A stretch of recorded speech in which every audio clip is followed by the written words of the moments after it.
Hi guys, thanks for checking out the video. Today, we are going to be talking about the top 5 mistakes that you might be making with your website and how to fix them and maybe even avoid them altogether.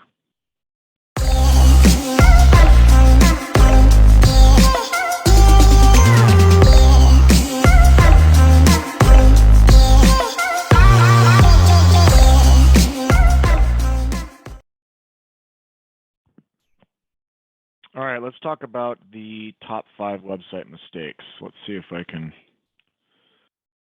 grab the right, here we go. Let's do this, share that. All right, hopefully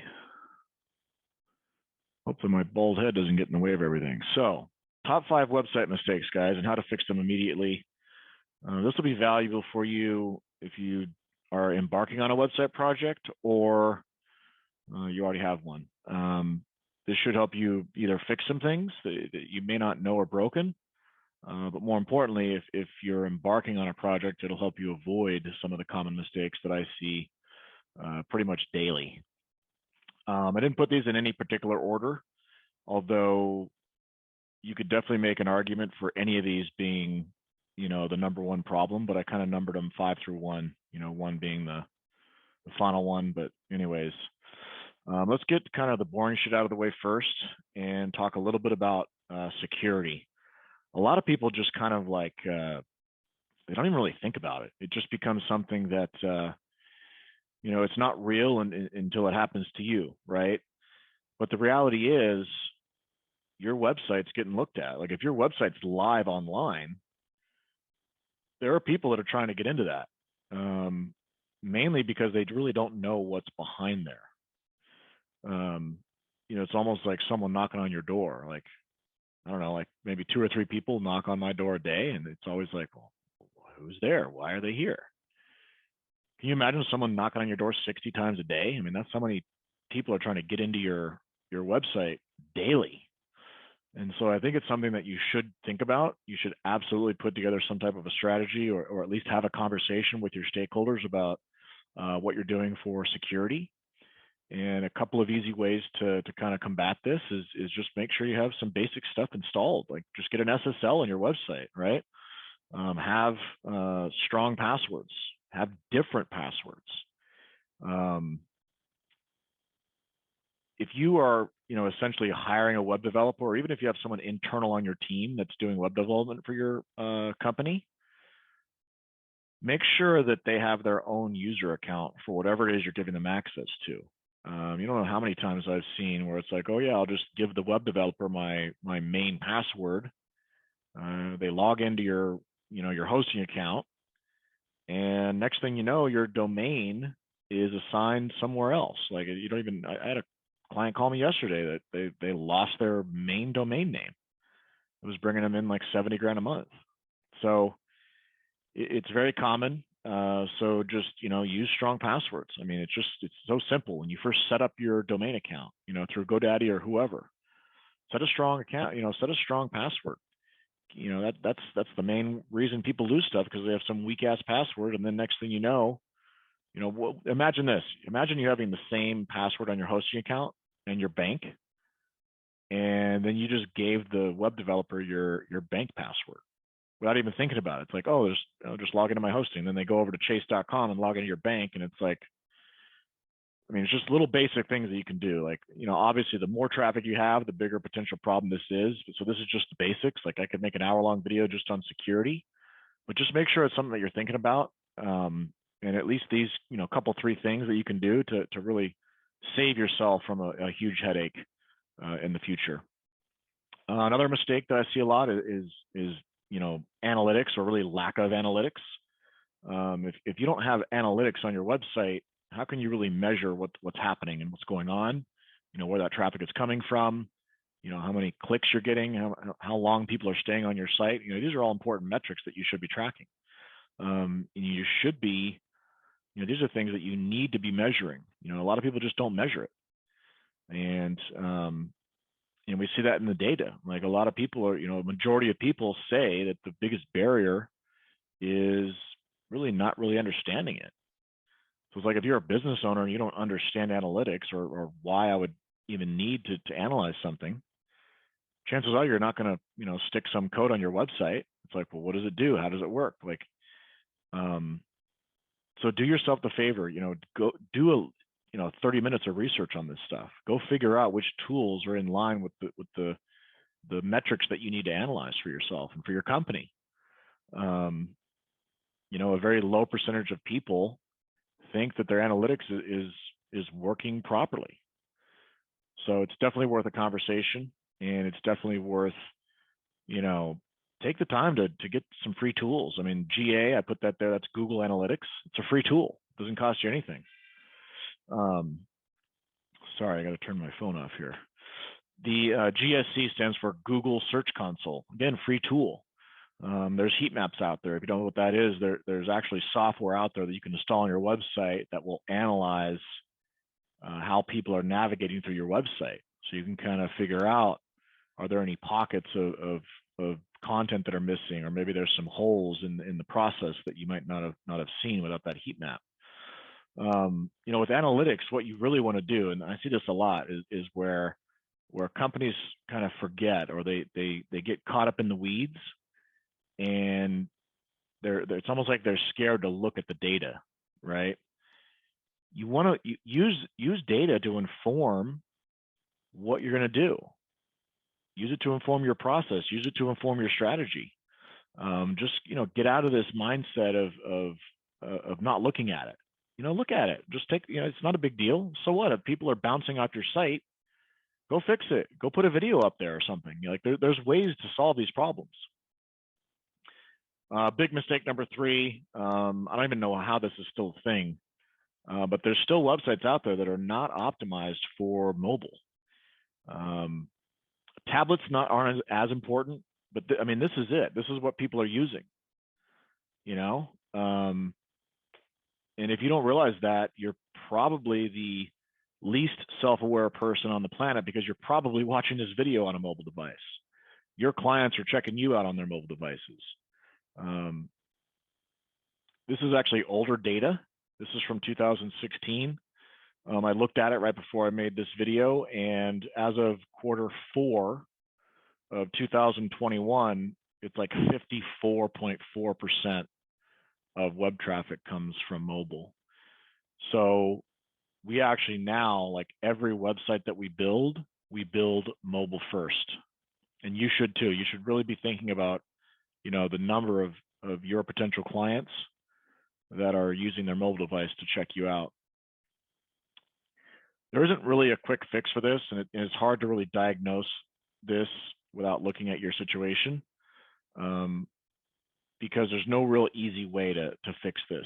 It depends on your software. Like, what are you using? Like, what's your website built on? Is it an older theme that doesn't even allow mobile responsiveness, right? So it's tough to kind of give you like a quick fix for this. You may need to rebuild your site with a mobile friendly platform. Bottom line, what you should be doing is at least take a look at it and see if this is something that you need to address, because you should have a mobile strategy as part of your website strategy. It really needs to be front and center, because just the data, it just tells us. One thing I can say is that every once in a while we get that person that calls and they know they have a problem with their mobile presence and the usability of the mobile version of their site, and it actually is very hard for a developer, any website builder or developer or designer. It's very difficult to take old software and convert that to mobile responsive, because it's almost like taking a Honda Civic and trying to put a pickup bed on it. Like, it's just not built for that. Like, a lot of these older softwares just are not. So I know it seems easy in your head. It's like, oh, I'll just add a mobile responsive to my website.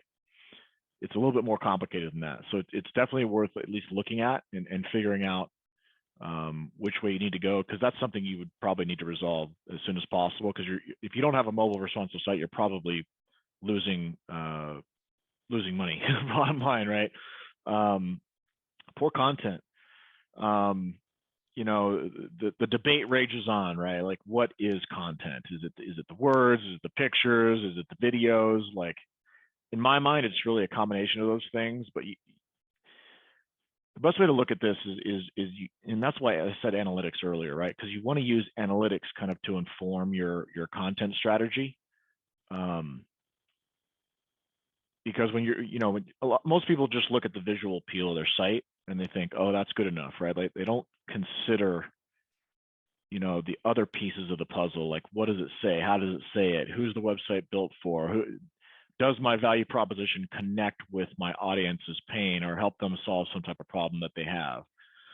The best way to kind of, look at this is like, you could have the best frickin' comb in the world with the best messaging and the best everything. No matter how awesome that comb is, I'm not buying it. All people don't use combs. So you kind of have to think about that when you're deploying, your messaging. Think sniper rifle versus shotgun. You'd much rather, depending on your offer, of course, there's always, outliers to this, but for the most part, for most companies in today's world, with especially with like the targeting and the marketing that's available with technology, you really got to be careful about not trying to cast too wide of a net and thinking that, oh, if my net isn't big enough, I'm not going to catch enough fish. But the problem is that it's almost like a broken mindset, because your messaging has to match with a problem that the client is trying to solve and that they can't solve on their own. And so if you can't display that, if you can't use your content and the language and the messaging on your website to display what you're solving for that person, they're just going to leave, and then your analytics are going to be shit. So you really got to think about this stuff. You've really got to test and measure. Again, data-driven approach. You've got to look at the data. And if you have poor content, chances are deep down inside, you already know it sucks. You just haven't addressed it. You're just putting it off for another day, or, oh, I'll fix that tomorrow. And then next thing you know, a year goes by and you still have shitty content and you're still getting poor conversions, and you haven't put together like the right strategy really to fix this problem. So, if you're embarking on a project and you're about to like start a company and put a website together, this is worth like putting, write that down on your notepad. Like you got to have some good content. And even more than that, you really need a good content strategy before you even, put it out there. What is the content for? Like, what emotion are you looking to, get out of that content? And what do you want people to do when they read the content? But at the other side of it too is, don't be afraid to test stuff either. A lot of times people are like, oh, should I post this article or not? You're better off posting it as long as you're okay with, analyzing the data on the other side of it. Don't get too married to like one or two things, right? Like that's why I put test and measure on this slide, because you want to be able to test some stuff, but be okay if it comes back shitty. Like it's not a big deal. Just produce more content. That's why having a strategy is so important, because you want to be able to produce not only content that's good for like SEO and like search engines and stuff like that, like visibility, but there also has to be good content that actually connects with the reader. So definitely something that you need to be aware of, and can help save you a lot of time and money on your next project. I put this one first because this is, just from me being a developer, this is probably the one that costs people the most amount of money. Is, they kind of, oh, I just need to build, I got to build a website because everyone else has one. And they don't really kind of put all the pieces in place to have that website produce the result that they're really wanting, right? Like too often people build a website just to build one without considering, how does it fit into their business strategy? How does it create a result that I might be wanting? And the other part of it is that a lot of people don't realize that the website is not for them. Like it's not for the business owner. Unless you're entering your website into some type of wall art contest, like you're not going to be hanging your website on the wall. Like more people are going to think of it like this, like your customers, your prospects, your potential clients, those are the people that are going to be looking at your website, way more than you are, right? Like I hardly ever look at mine. Like I might post some stuff or make a few adjustments if I find something that's broken, but I hardly ever look at it. And you shouldn't either. Like it's part of a strategy. It's part of a tool. It's part of your customer journey. Like it's just one piece of that puzzle, right? So unless you plan on entering your website into some art contest, you know, I would worry less about the, you know, the visual look.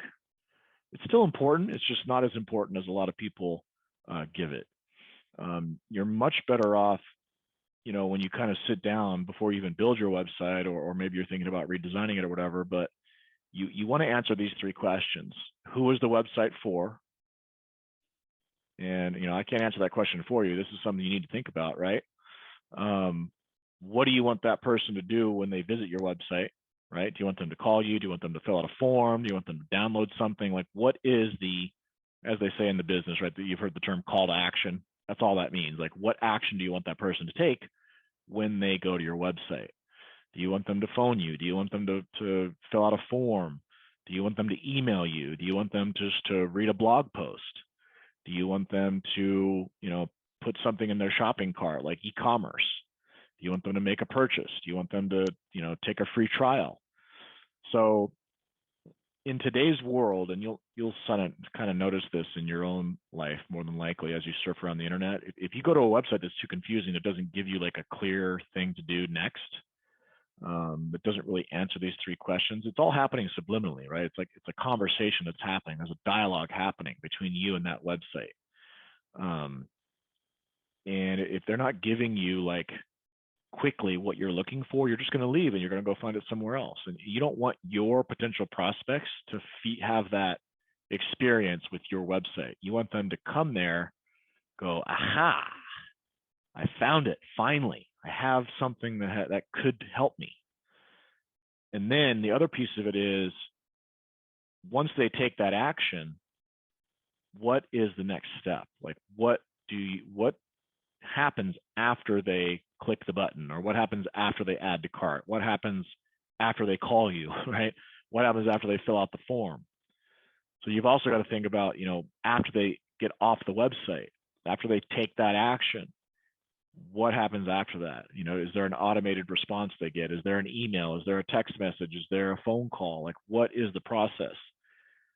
These are very important things that you've really got to, you know, even if you're not sort of talking about it with your web developer, your team, like put pen to paper. If you're just a solo entrepreneur, if you're just a one-man band, get out a notepad and start writing some of this stuff out. Like, you know, really think about this stuff.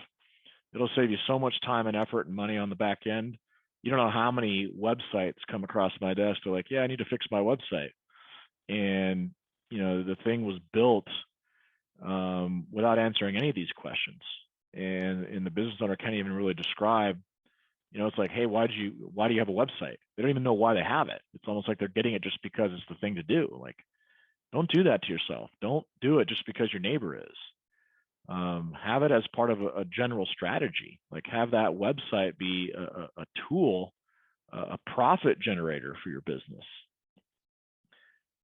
And, you know, ultimately, guys, I'll close with this. Like, and that's why I've used the word strategy throughout this video, right? Like, that to me is the bottom line for any of these problems and any other problems that you might have. If you can sit down and map out a clear website strategy, it'll resolve all these problems. It'll prevent these problems from happening, and other stuff that you don't even know is a potential, you know, pitfall in your business.